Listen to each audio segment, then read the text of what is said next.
వలసలకు ఒక పెద్ద సంక్షోభం. వలసలంటే మనం ఏమన్నా తట్టా, పారా చేతబట్టుకుని ఊళ్ళు వదిలి వెళ్ళడం గాదు. రాయలసీమలో పాపం ప్రతి ఏటా కూడా పనులు దొరక్క ఎండాకాలంతో పాటుగా ఈవెన్ మిగతా టైంలో కూడా ఇక్కడ పొలం పనులయిపోయాక వెళ్ళిపోతా ఉంటారు.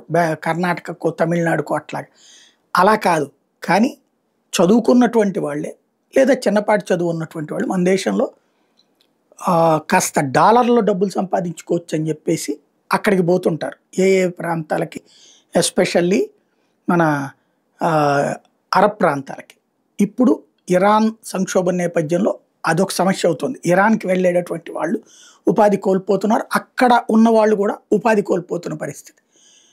ప్రాణభయంతో తలదాచుకోవాల్సిన పరిస్థితి. ఈ మధ్యనే ఇజ్రాయెల్‌కి వెళ్తున్నారు మన వాళ్ళు చాలామంది.